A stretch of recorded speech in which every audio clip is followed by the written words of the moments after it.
মানে জনগণের অনুভূতি নিয়ে খেলাটাই দেশের রাজনীতিবিদদের একটা প্রধান কাজ।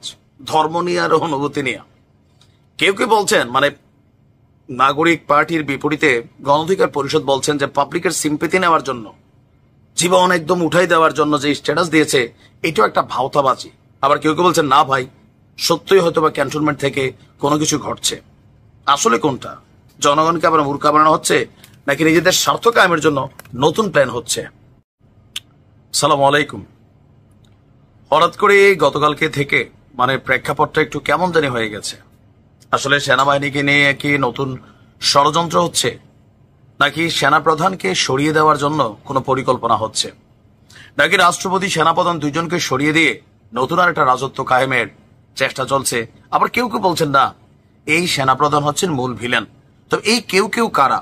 জাতীয় নাগরিক পার্টির যারা রাজনৈতিক নেতারা আছেন, পাশাপাশি সরকারের মধ্যে থাকা আসিফ মাহমুদ আছেন, সার্জিস আছেন, হাসনাত আছেন, তারা এক ধরনের বক্তব্য দিচ্ছেন। এবং তাদের যারা অনুসারীরা আওয়ামী লীগকে ইস্যুতে এই মধ্যে জানান যে রাজনৈতিক মাঠটা আবারও গরম হয়ে উঠেছে।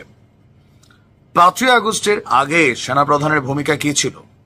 ডক্টর মোহাম্মদ ইউনূসকে প্রধান উপদেষ্টা হিসাবে আসিফ বলছিল যে বুকে পাথর চাপা দিয়ে রাখে সেনাপ্রধান বলেছিলেন যে আমি এই সিদ্ধান্ত মেনে নিচ্ছি।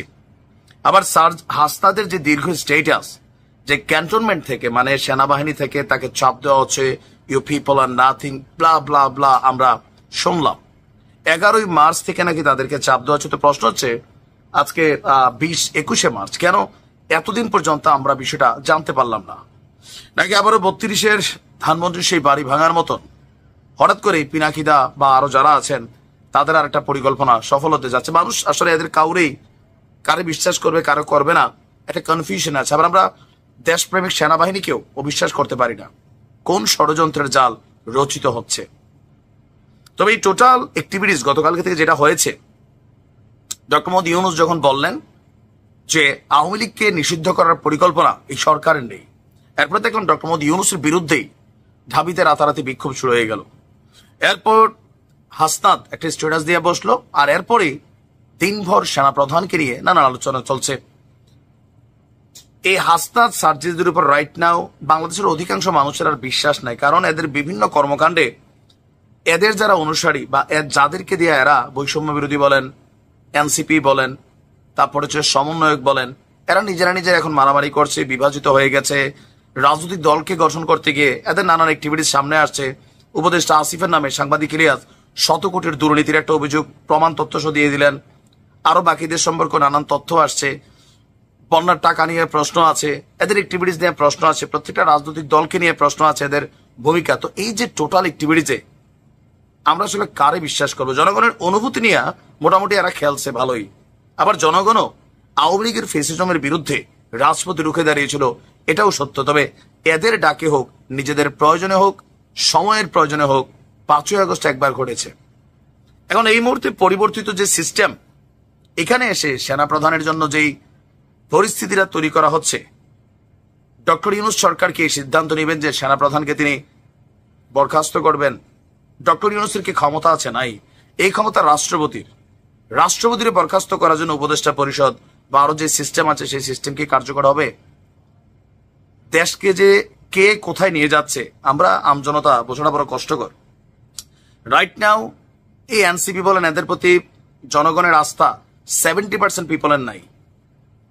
এদের অনুসারীরা ছাড়া মানে যারা এদের দ্বারা বেনিফিটেড, বিভিন্ন জায়গায় চপ্পলপুরা ঘুরা ছেলেগুলো এখন ধরেন হেলিকপ্টারে চড়ছে, এরকম যারা রাতারাতি বিভিন্ন এলাকায় মোটামুটি সমন্বয়ক হইয়া, বৈষম্য বিরোধী হইয়া টুপাইস কামাচ্ছে, এরা একটা শক্ত অবস্থানে আছে। আবার যারা ভাগে পাচ্ছে না, এরা এদেরকে পাইলে তোলাইতে ধরছে, রাজনৈতিক দলগুলো এদেরকে প্রতিহত করছে, বিএনপি অবস্থানে স্পষ্ট করছে। সব মিলিয়ে আমরা কাকে বিশ্বাস করব? দেশকে আবার একটা সংকটের দিকে যাচ্ছে। সেনাপ্রধান কি আসলে ক্ষমতা হারাতে যাচ্ছেন? মানে কোথায় কি হচ্ছে নিজেও আসলে কনফিউজড। কারে বিশ্বাস করবেন আপনি? আল্লাহর হাতে দেশ ছেড়া দিলাম, দেখা যাক বাতাস কোন দিকে যায়। মানে কিভাবে যে এই ভিডিওটা আসলে বলবো, এটার ক্যাপশন ঠিক করব অথবা এটা নিয়ে কথা বলবো, নিজেই একটু কনফিউশনে আছি। খুবই স্পর্শকাতর বিষয়। তবে আমার কাছে মনে হচ্ছে যে সেনাবাহিনীকে নিয়ে কোথাও না কোথাও একটা ষড়যন্ত্র চলছে, এটা আমার স্পষ্ট মনে হচ্ছে।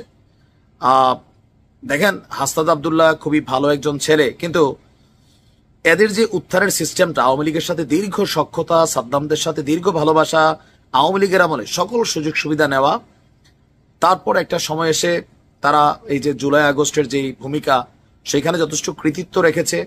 আওয়ামী লীগ সরকারের ফেসিবাদের বিরুদ্ধে তারা আওয়াজ তুলেছে, কিন্তু এরপর যেই কর্মকাণ্ডগুলো ঘটেছে সেখানেও তাদের ভূমিকা বা তাদের কথায় মানুষ কতটুকু বিশ্বাস করবে সেইটা একটা প্রেক্ষাপট। আর যখন এইবার খোদ আমাদের সেনাবাহিনী নিয়ে তারা অভিযোগ করছে, তার অভিযোগের মধ্যে বেশ কিছু জিনিস আমার কাছে মনে হয়েছে যে তিনি যে বক্তব্যটা দিয়েছেন 11ই মার্চ দুপুর 2:30, আর আজকে হচ্ছে 21শে মার্চ। আমি যখন ভিডিওটি রেকর্ড করছি তখন ভোরবেলা বাংলাদেশ সময় আনুমানিক 5টা বাজে। এই 10 দিন ধরে কেন আপনি বিষয়টাকে চেপে গেলেন? হঠাৎ করে আপনার কেন মনে হলো আপনি এই ধরনের একটা স্ট্যাটাস দিলেন? খুবই চাঞ্চল্যকর এক তথ্য। গতকালকে যখন আমাদের ডক্টর ইউনূস তিনি আন্তর্জাতিক ক্রাইসিস যেই একটা ফোরাম আছে তাদের সাথে বলছিলেন যে আওয়ামী লীগকে নিষিদ্ধ করার পরিকল্পনা নেই, তবে শেখ হাসিনা সহ যারা অপরাধী তাদের বিচার এটা অবশ্যই হবে, এটা বাংলাদেশের মানুষ পজিটিভলি নিয়েছে, যারা অপরাধ করছে তাদের বিচার হবে। কিন্তু এখন হাসনাত আব্দুল্লাহ যে বক্তব্য দিয়েছেন, একটা স্টেটাস দিয়েছেন, তিনি কি লিখছেন দেখেন। তার বক্তব্য যে 11ই মার্চ দুপুর 2:30 রিফাইন্ড আওয়ামী লীগ নামে একটা নতুন ষড়যন্ত্র নিয়ে আসার পরিকল্পনা চলছে। আর এটাকে কে রাখতেছে সামনে? সাবর হোসেন চৌধুরী, শিরিন শারমিন, তাপসকে সামনে রেখে এই পরিকল্পনা সাজানো হচ্ছে।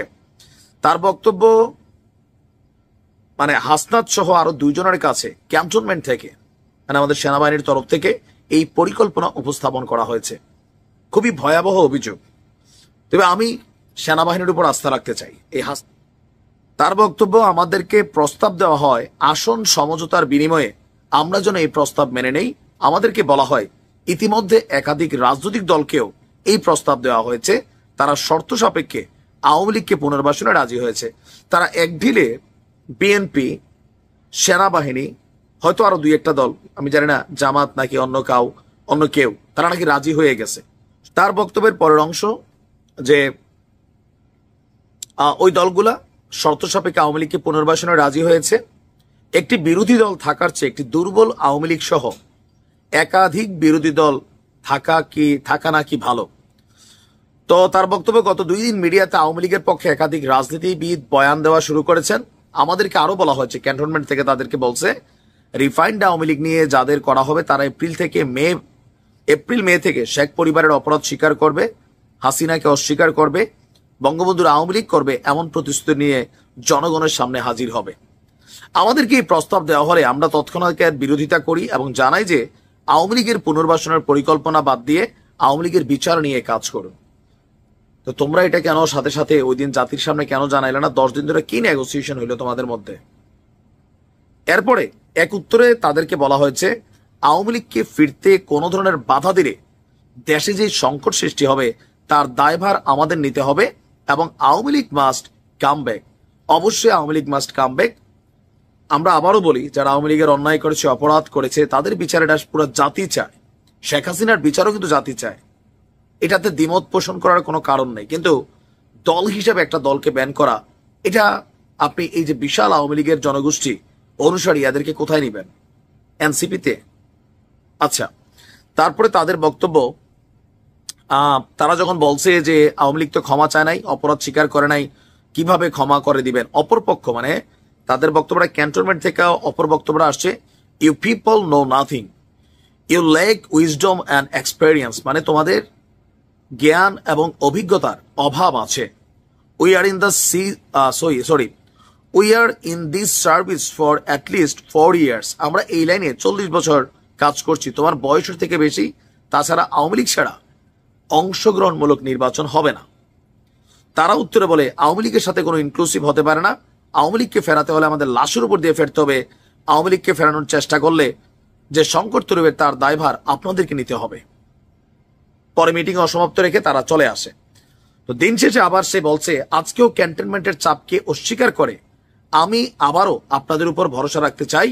এই পোস্ট দেওয়ার পর আমার কি হবে জানি না, আমাকে নানামুখী প্রেসারে পড়তে পারে। আওয়ামী লীগ নিষিদ্ধের প্রশ্নে কোনো ধরনের আপোষ করার সুযোগ নাই।